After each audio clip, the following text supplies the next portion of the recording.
సెప్టెంబర్లో జరగబోయేటటువంటి bricks సదస్సుకి Iran అధ్యక్షుడు Pezeshkian వచ్చేసి భారత్ రాబోతున్నాడు. దీని గురించి రెండు దేశాలు కూడా అఫీషియల్గా అనౌన్స్ చేశాయి.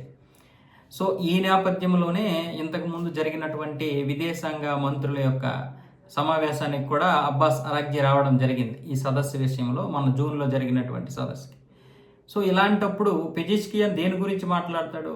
ఇరాను అమెరికా యొక్క యుద్ధం గురించే మాట్లాడతాడు. ముఖ్యంగా ఇజ్రాయేలు అలాగే అమెరికా, ఈ రెండు దేశాలు ఏ విధంగా విరుచుకుపడుతున్నాయో, ఏ విధంగా మానవ హక్కుల ఉల్లంఘనకి పాల్పడ్డాయో, ఏ విధంగా అంతర్జాతీయ చట్టాలని ఉల్లంఘించి దాడి చేస్తాయో అనే దాని మీద మాత్రమే, అంటే దాడి చేసాయి దాని మీద మాట్లాడడానికి ఇప్పుడు పెజిష్కియాన్ అయితే ఒక పెద్ద స్పీచ్, అంటే ఇరానే ఒక పెద్ద స్పీచ్ని తయారు చేసింది. దీన్ని భారతదేశం ముందు పెడితే ఈ సదస్సులో ఉన్నటువంటి 11 దేశాలు వింటాయి కాబట్టి, ఇది ప్రపంచం కూడా వినే అవకాశాలు ఉన్నాయి కాబట్టి మనం ఎలాంటి నిర్ణయం తీసుకోవాలి అనే దాని మీద ఇప్పుడు తీవ్రంగా చర్చ జరుగుతుంది ఇరాన్లో. సో ఇప్పుడు భారతదేశం కూడా దీన్ని పరిశీలించాలి, పైగా దీనికి సరైనటువంటి సమాధానం చెప్పాలి. అయితే భారతదేశం ఇంతకు ముందే చెప్పింది, ఈ యుద్ధం అనేది మంచిది కాదు. ఇరు దేశాలకి ఈ యుద్ధం వల్ల ఇప్పుడు ప్రపంచమే సంక్షోభంలో పడింది.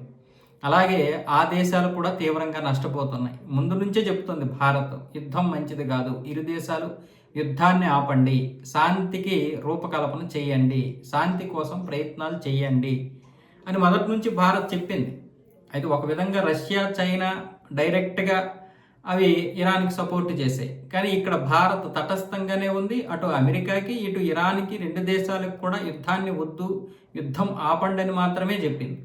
కాబట్టి ఈ నేపథ్యంలో మరొక్కసారి ఇంకా భారత్ యొక్క గళాన్ని గట్టిగా వినిపించాలి అని ఇరాన్ కోరుకుంటుందన్న విధంగా వస్తున్నటువంటి ఏదైతే సమాచారం ఉందో అది వాస్తవమే. రేపు పెజిష్కియాన్ భారత్ మీద కూడా ఒత్తిడి తీసుకురావడానికి ప్రయత్నాలు చేస్తాడు.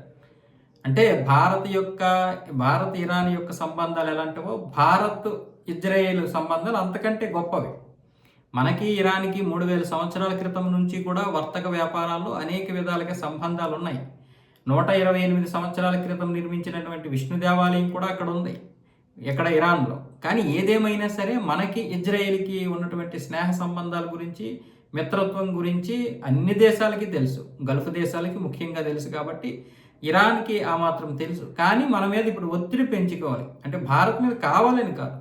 ఈ జరుగుతున్నటువంటి పరిణామాల్లో భారత్ గట్టిగా అమెరికా మీద, ఇజ్రాయెల్ మీద ఒత్తిడి తీసుకురాగలిగితే ఈ బ్రిక్స్ సదస్సుని ఏదో ఒక విధంగా సంతృప్తిగా వాళ్ళు సక్సెస్ చేసినట్లుగా ఇరాను అనుకున్నటువంటి విధంగా. అయితే ఇక్కడ అమెరికా తగ్గదు, ఇరాను తగ్గదు, యుద్ధం అంటే యుద్ధమే.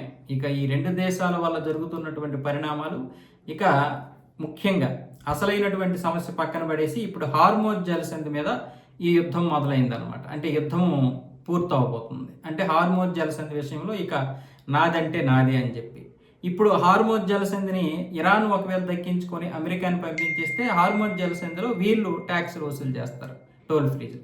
అలాగే అమెరికా దక్కించుకోవడానికి చూస్తుంది, ఓహో దీని మీద ఇలా కూడా టోల్ ఫీజు కూడా వసూలు చేయొచ్చా అని చెప్పి ఇప్పుడు అమెరికా కూడా ప్రయత్నాలు చేస్తుంది. ఈ నేపథ్యంలో అసలైనటువంటి యుద్ధం ఏదైతే ఉందో ఆ యుద్ధం పక్కకి వెళ్ళిపోయింది. ఇజ్రాయెల్ ఎప్పుడైతే యుద్ధం చేయాలనుకుందో ఆ యుద్ధం కూడా పక్కకి వెళ్ళిపోయింది.